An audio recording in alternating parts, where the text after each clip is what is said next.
I just can't get away from a good time.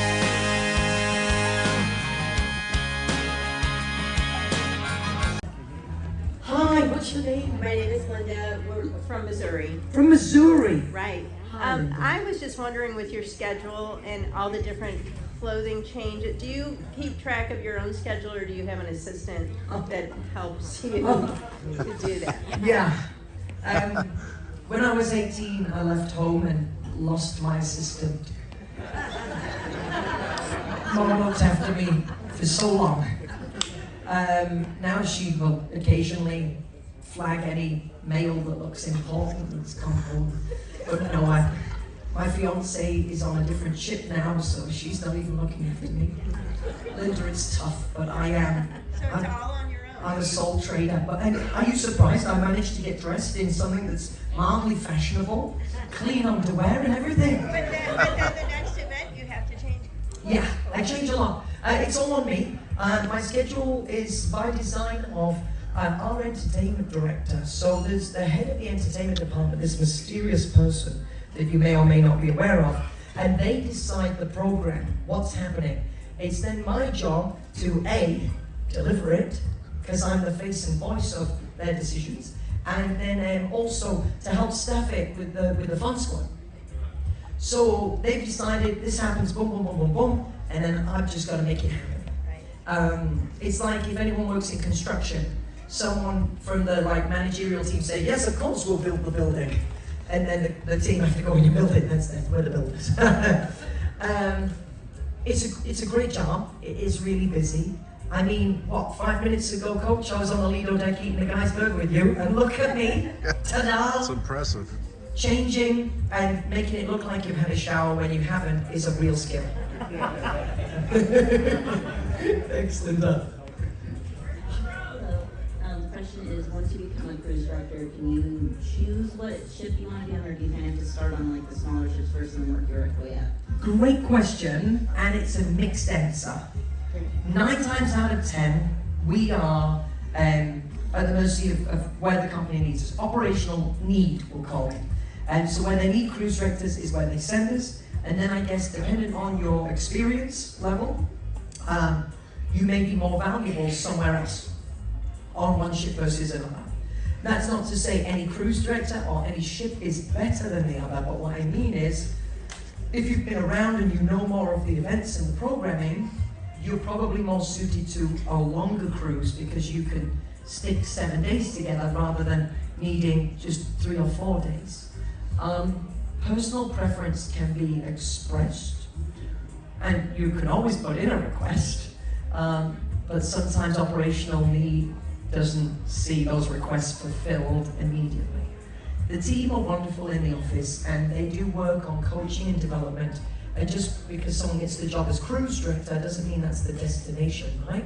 We are all working to develop and grow and get better. And maybe one day become the entertainment director or to work as a part of the Miami head office team. And with that comes coaching and development. So the team are accommodating where possible, but we can't decide where we go. I didn't say, give me Celebration and that's why I'm here. They chose me, put me on Celebration. I brought the ship out with the inaugural team, and subsequently my schedule has just been, you're on Celebration, you're on Celebration, you're on Celebration. In August next year, I'm going to go to the Venezia out of New York, and people ask me, oh, what did you do wrong? Why are they kicking you off Celebration? That one was by request. I asked, I said, listen, I've delivered the Flagship, we've maintained it and then set it up. I would really like a little variety in my scheduling to go and do a ship with different activities, to go cruise out of New York. I've never sailed out of New York. So I said I'd really like to have a new challenge in the form of a different ship. I love Celebration, don't get me wrong, and my heart will stay with this ship because it's such an honor to have helped deliver it. But I'm really excited to go and sail out of New York. Yeah. Tyler, hi.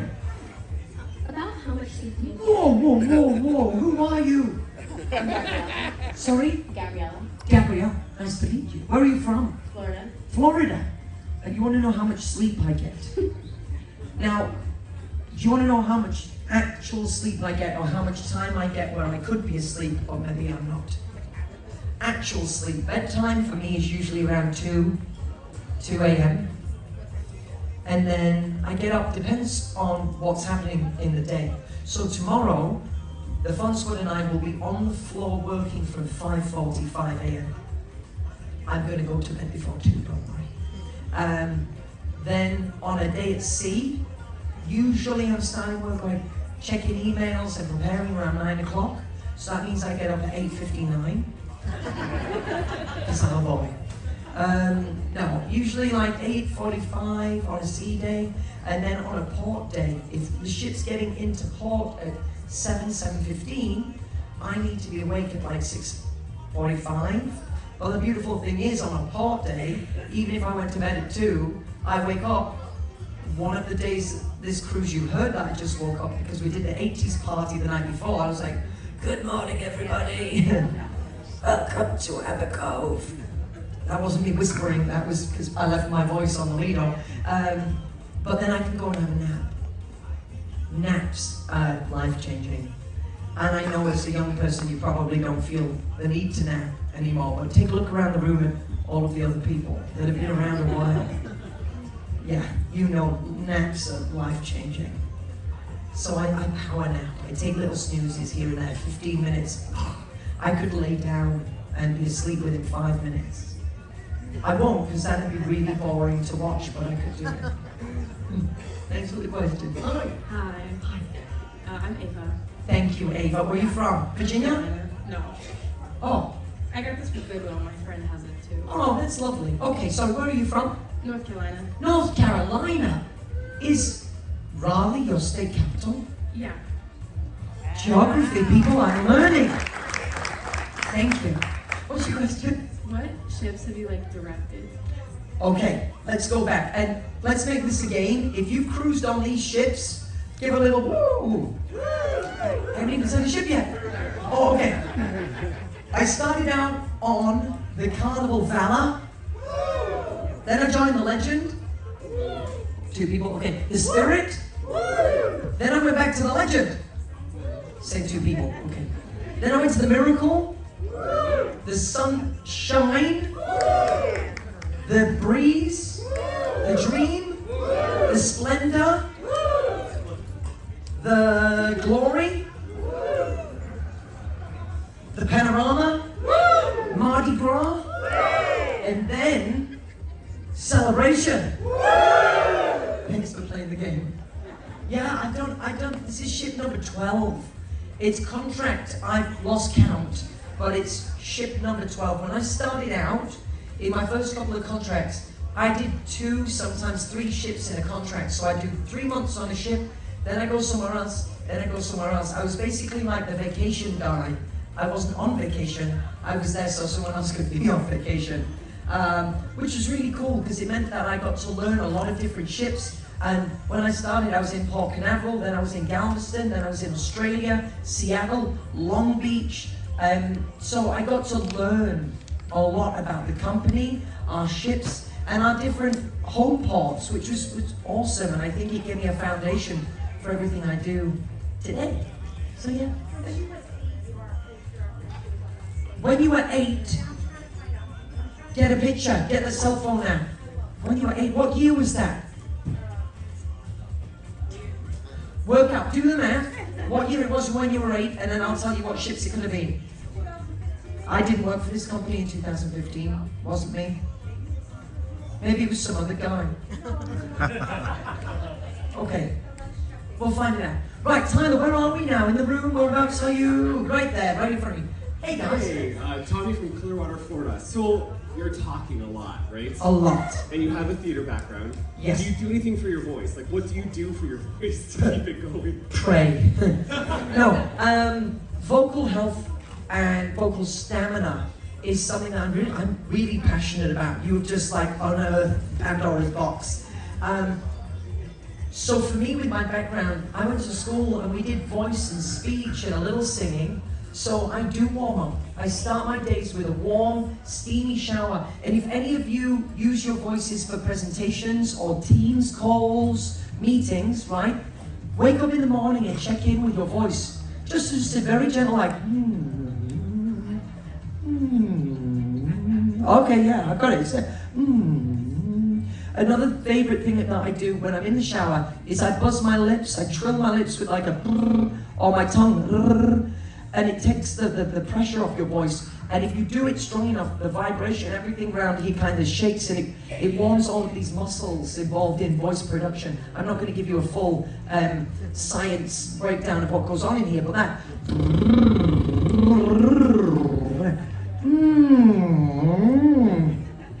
I sound like a madman. Imagine me, my fiance, trying to sleep, and I've woke up at 5:30 going, hey! But even with the best warm-up and cool-down regime, occasionally our voices get tired. You know, on sea day number 1, you probably don't remember, but let me give you a rundown of the first day at sea, right? I woke up in the morning, I did the fun aboard show, then I did the wave. I then went and hosted an event for our dining guests, which was a lot of social, not necessarily presenting, but still talking. Then I did the Dr. Seuss parade, where I marched through the ship with the kids screaming, Dr. Seuss is on the loose, hey, say hey. Then I read the story in a whole host of accents that were mildly inconsistent, because I was being silly this week, and won't do that next week. Then I did the Family Feud audition finals. What you didn't see was after that, I then did a Teams call that lasted for over an hour with Miami head office before coming out at 6:15 to do the captain's welcome, introducing people to the captain, getting up on the stage and introducing the officers. I then took a breath. Then I went and hosted 2 Love and Marriage shows before rushing up to the Lido deck to do our 80s rock and glow party, where I was living on a prayer for that whoa, whoa, sweet child of mine. And that's why I woke up the next day with a croaky voice. And I do all I can to drink water, to hydrate, to steam, but sometimes a heavy vocal workload is gonna result in a husky voice. My one, grace is that I do get a little time when we're in port, so the next day, I can spend that day in vocal rehab, humming, steaming, hydrating, and reviving my tired voice back to life. There's also a whole host of sprays and herbal remedies that you can get, teas and stuff online, but I don't think you can beat a proper warm-up, checking in with yourself, and pacing yourself as well. I could talk all day about that stuff. I could talk all day, thank you. But then I would be vocally tired, so I won't. Hi. Hey Lee, I'm Mike from New York. Hi Mike, whereabouts in New York, Mike? Astoria. Astoria. I lived in the Upper West Side when school paid for where I lived. Yeah.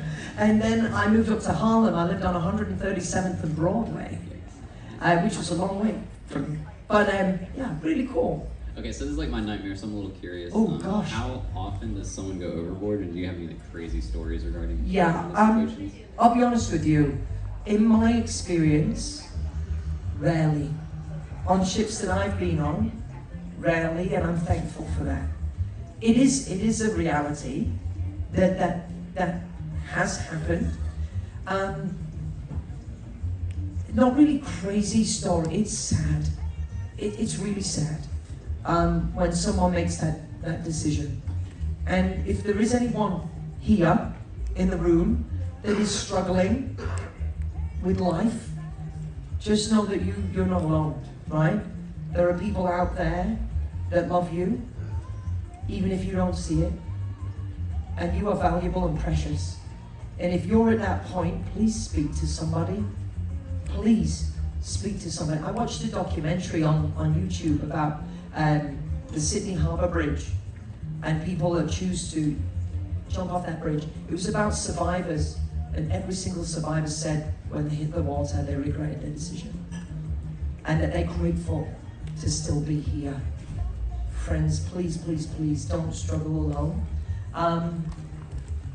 It does happen. You'll see it on the internet reports that it's happened. In my career, I've had it twice, and I've done 7 years for Carnival and almost 3 years, 2 to 3 years for a different line, and it's twice, and it's not nice. For anyone as cruise director, of course I have to announce what's going on, and I feel bad. I feel bad for those friends and family members of people that make that decision, and I also feel bad for those people that are on vacation and are hearing this news, because everybody gets sad. We're not here to be sad, so again, if you're out there and you're having a tough time, speak to somebody. And there are phone lines and messenger services. There's so much support out there, so please, please think twice, right? Thank you so much for your question, and I don't shy away from sensitive stuff like that. It does happen. I wish it wouldn't. I really do. Hi. Hey Lee, what's up? So good. I'm Raul and Carson from Tampa, Florida. Nice to meet you, Raul. I know you. I've seen you around. Come on. Lee, so my question is, to be a cruise director, is there like a springboard, like an apartment or a place where you start, which kind of makes it easier for you to flow through the system to get to where you are? Yeah. If you just need to bribe a guy in Miami, right in. And if so, what's like the starting salary for a cruise director and being at one of the most responsible positions on the ship? Great questions. First of all, a springboard in, I'd say the best position to be is in the fun squad. They're our daytime, nighttime, all the time entertainment team. They're also my direct reports. So they are, I don't like to use the term my team. I am quite protective and possessive of them. But they are, we are a team, right? So I would say that the fun squad is probably the most advantageous position to be in. Now salaries for cruise directors vary wildly across the industry, right?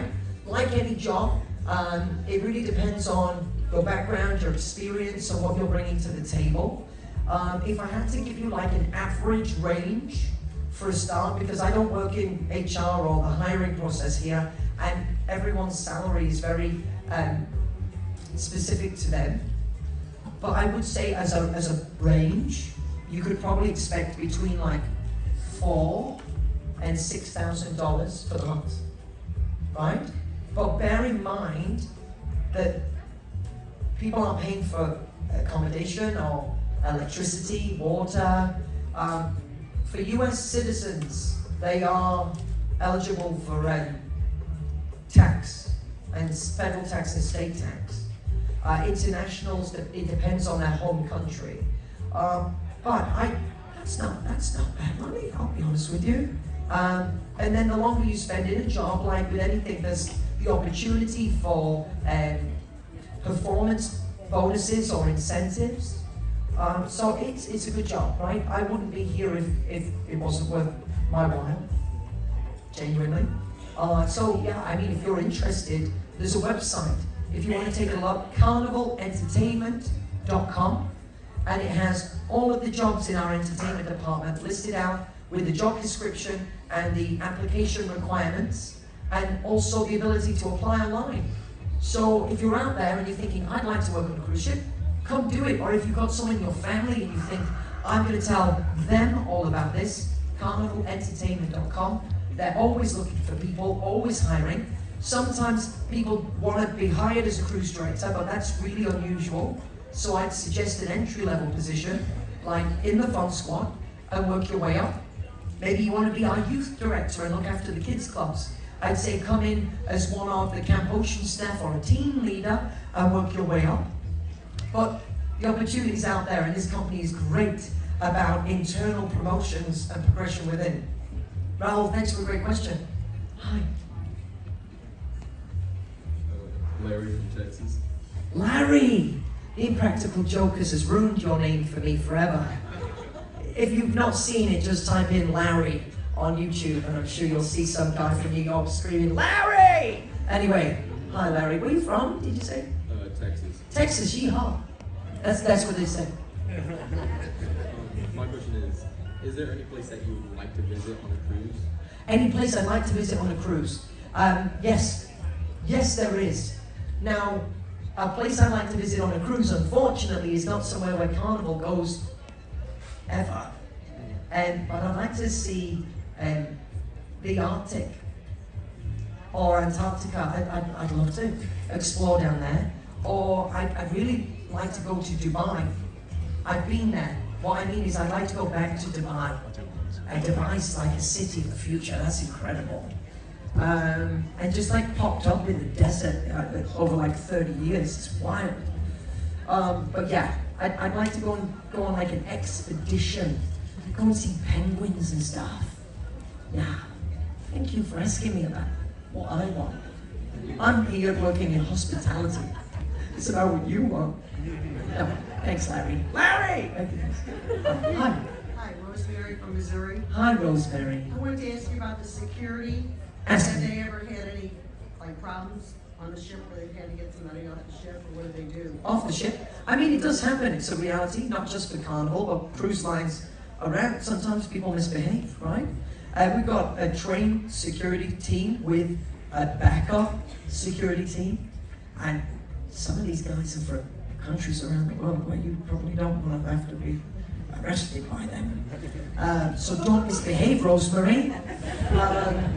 And, you know, I can't go into fine detail, of course, because security response plans and stuff are very sensitive, but I can tell you, if you misbehave and you're naughty enough, there is a jail, we call it a brig on a cruise ship.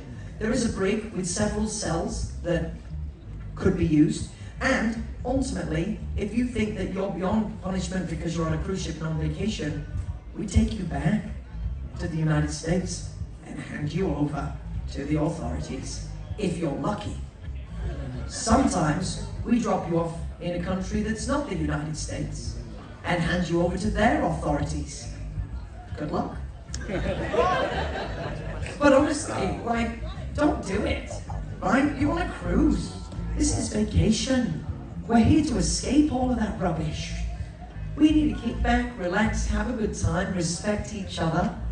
And if I'm honest with you, I think we've done a pretty good job at that this week.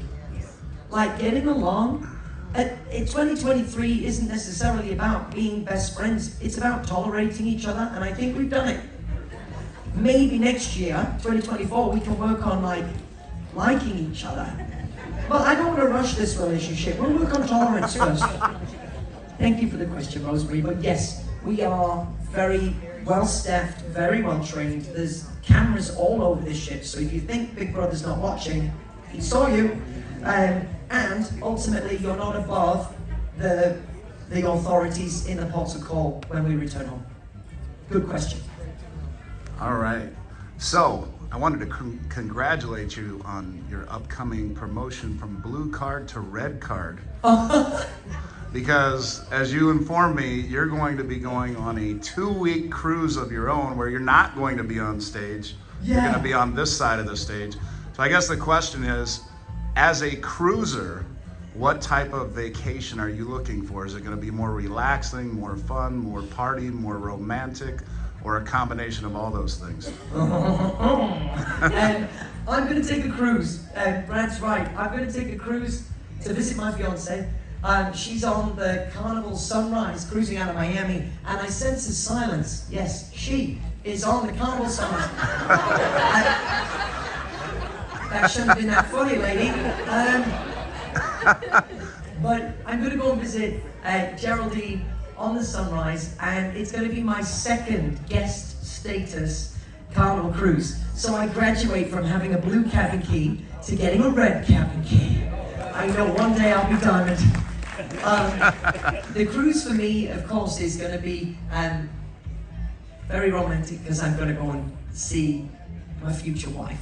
But what type of cruise? I have to go and watch the shows because she's in the shows, right? So it's going to be about entertainment. I love photography. I love making videos. So I'm going to be there taking photographs, making videos, being proud as anything, and then hopefully getting a bit of time in port to go out and get this.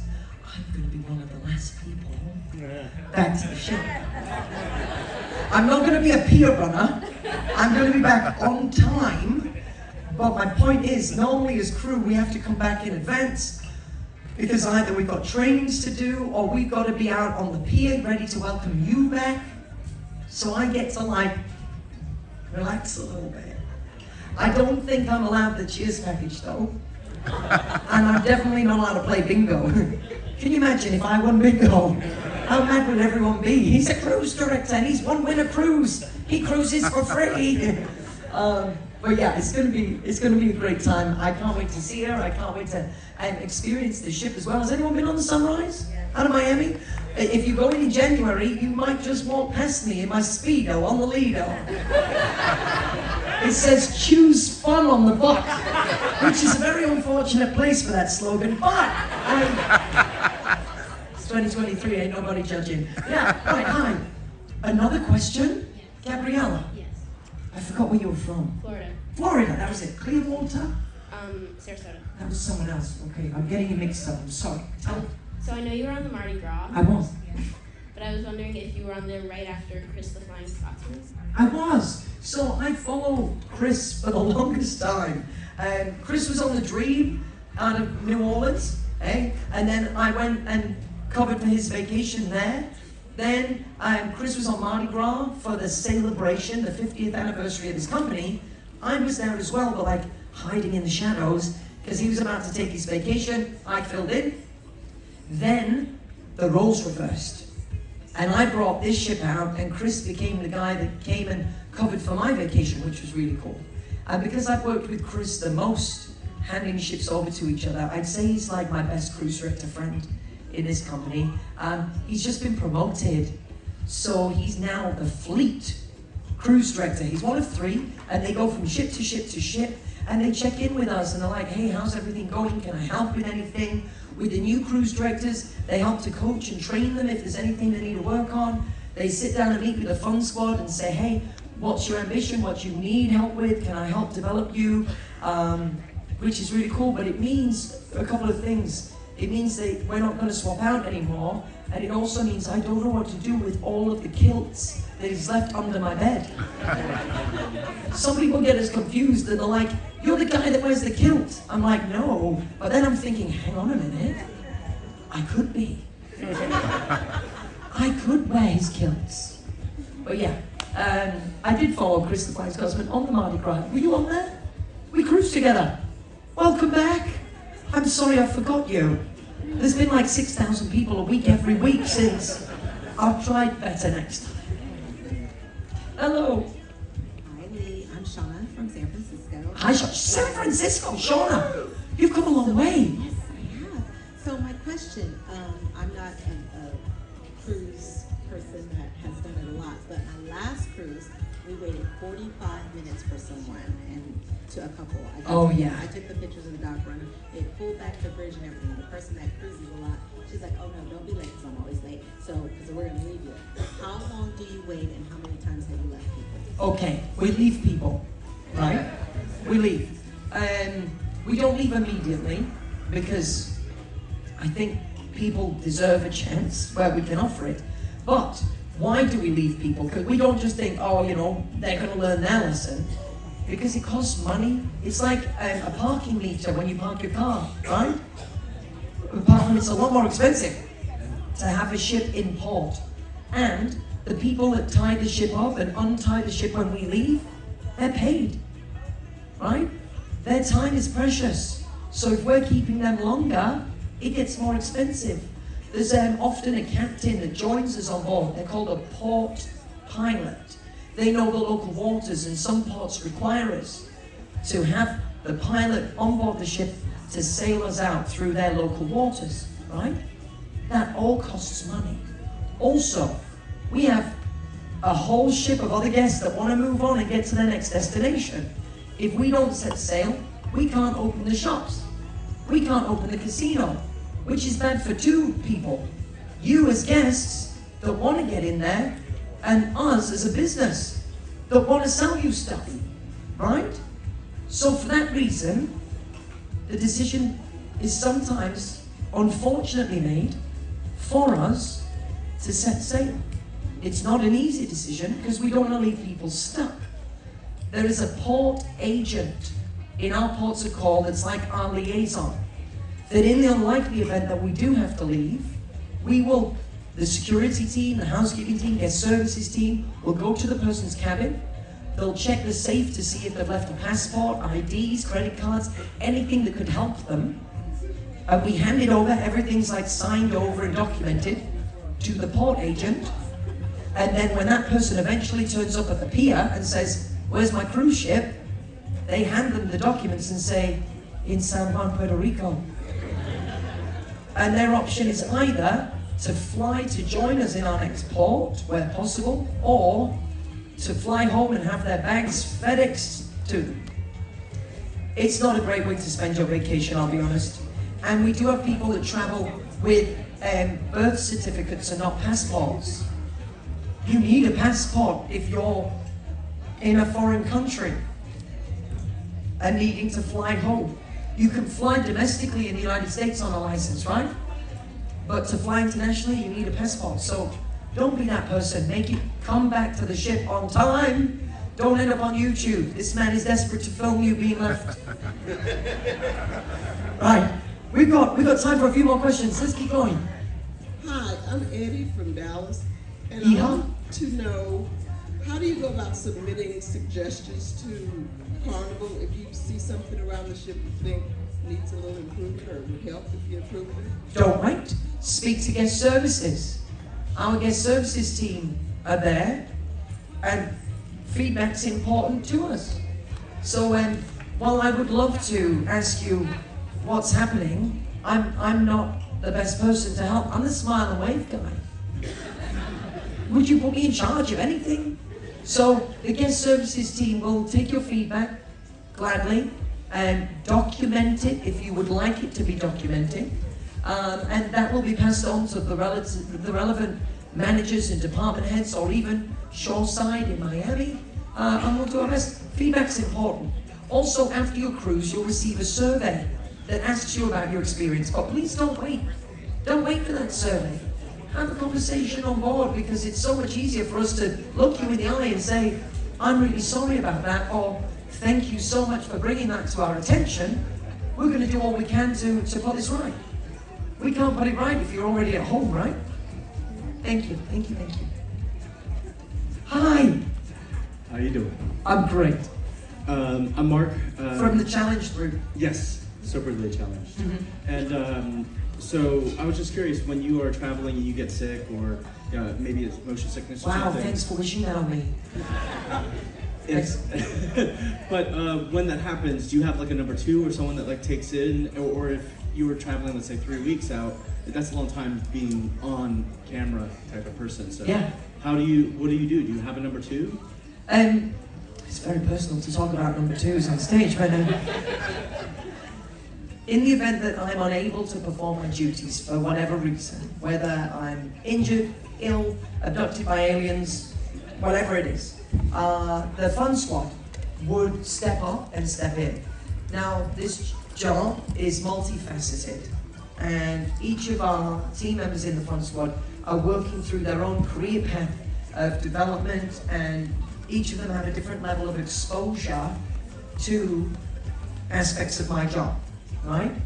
I don't have a dedicated number two that knows exactly what I do, and let's do it. So what would we do here? We would divide and conquer. We would divide and conquer. A member of the fun squad would take one activity, someone else would take another one, and the most experienced would be making the announcements and probably be the name that's like, for all intents and purposes, this person is your acting cruise director. But, and I don't want to wish anything on myself, it's been very, very rare that I have been sick or unable to do my job. In the 7 years that I've been with the company, I have been off work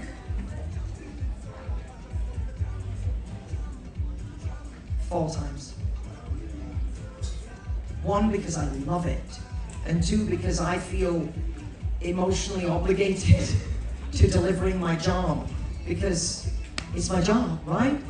It's my job. So yeah, I've been unable to do my job 4 times.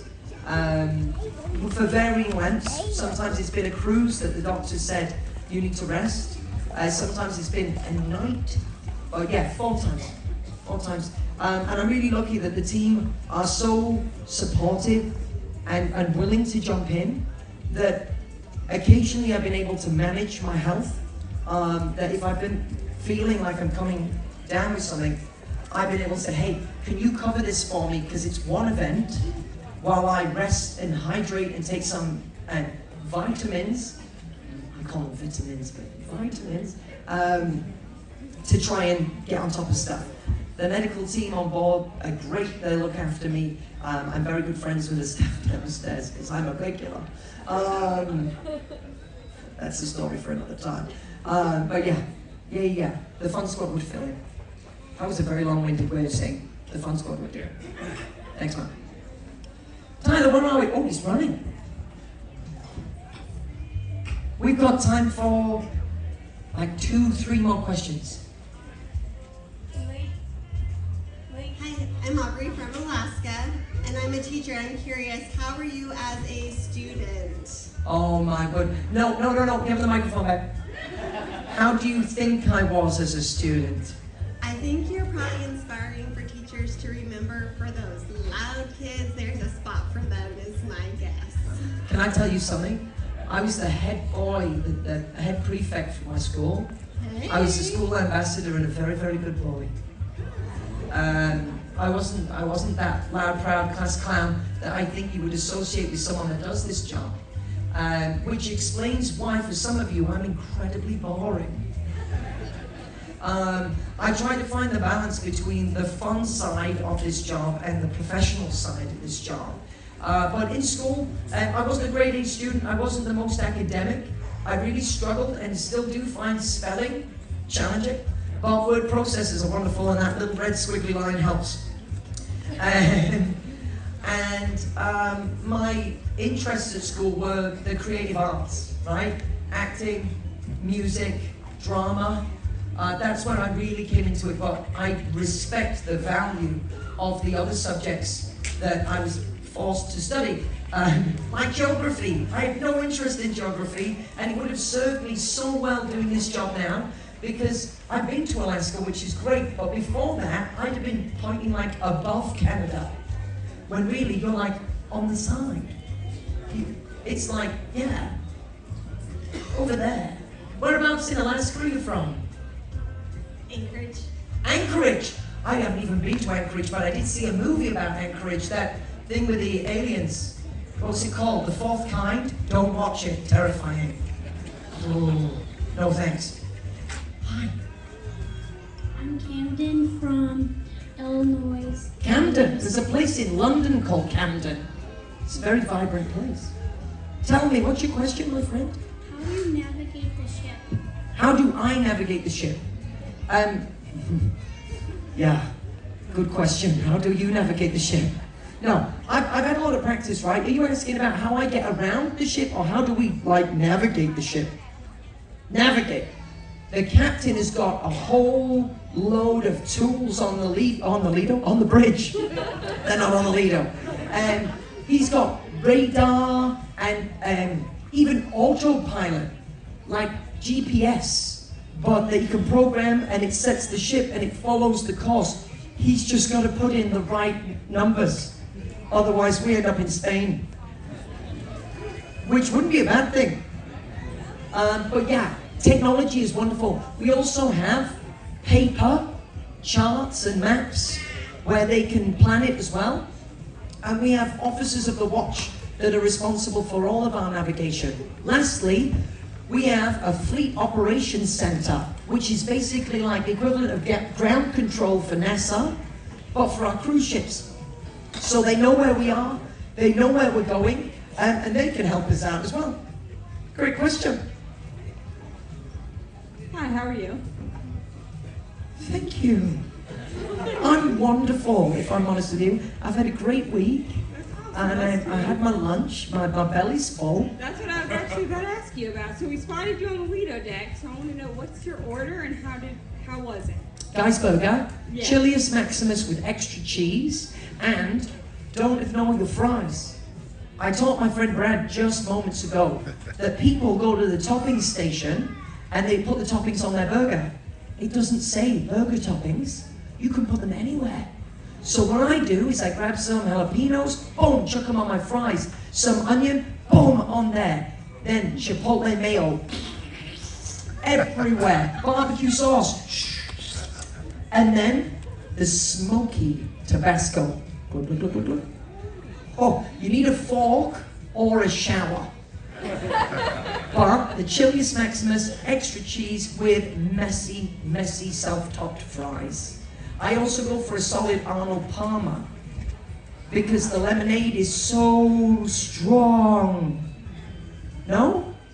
Like I feel like 1 cup of that lemonade is gonna give you enough energy for the next year. So I half and half it with the tea, with the iced tea, because it's unsweetened.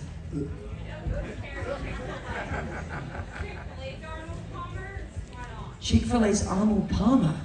I feel like I have a void in my life that is going to remain empty until I have this now. Thank you. Is there one in Miami? Oh, we dock on a Sunday.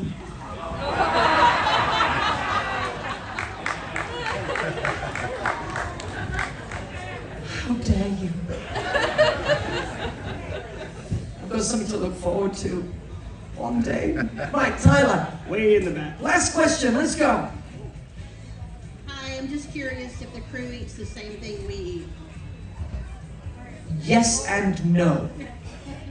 We have food just as delicious, but our crew come from all around the world. We have 60 different nations from all around the world represented in the crew, and a staple part of a lot of those diets is rice, amazingly. We have so much rice available to the crew on this ship. Boiled rice, fried rice, noodles. Then we go into different meat dishes. We have vegetarian dishes, usually some sort of a dal or curry for our friends from India.